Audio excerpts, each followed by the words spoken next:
হট্টগোল আর বাকবিতণ্ডায় ভণ্ডুল হলো আওয়ামী লীগ সাধারণ সম্পাদকের সাথে সাবেক ছাত্রলীগ নেতাদের মতবিনিময় সভা। রাজধানীর বঙ্গবন্ধু এভিনিউয়ে সভার আগে ব্রিফিং শুরু করেন ওবায়দুল কাদের। আর সে সময় সাংবাদিকদের সরে যেতে বলেন ক্ষুব্ধ সাবেক ছাত্রনেতারা।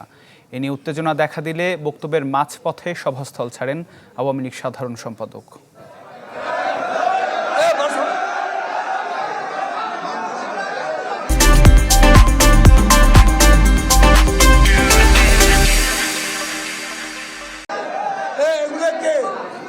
ছাত্রলীগের সাবেক নেতাদের সামনে নিজের বক্তব্য শেষ করতে পারেননি আওয়ামী লীগ সাধারণ সম্পাদক ওবায়দুল কাদের।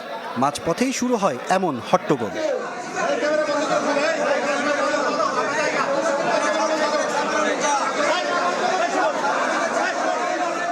রাজধানীর বঙ্গবন্ধু এভিনিউতে বুধবার বেলা 11টায় ছাত্রলীগের সাবেক নেতাদের সাথে বৈঠক হওয়ার কথা ছিল আওয়ামী লীগের কেন্দ্রীয় নেতাদের, কিন্তু 11:15টার দিকে সরাসরি ব্রিফ শুরু করেন ওবায়দুল কাদের।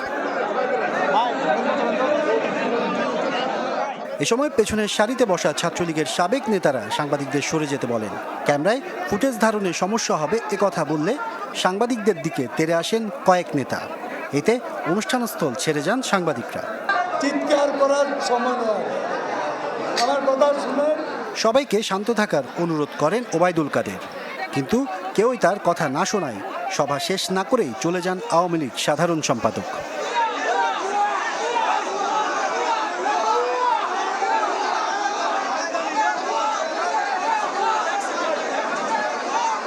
এর আগে নিজের বক্তব্যে ওবায়দুল কাদের বলেন, ৭৫-এর ঘাতকদের উত্তরসূরিরা দেশে জঙ্গিবাদের সূচনা করে।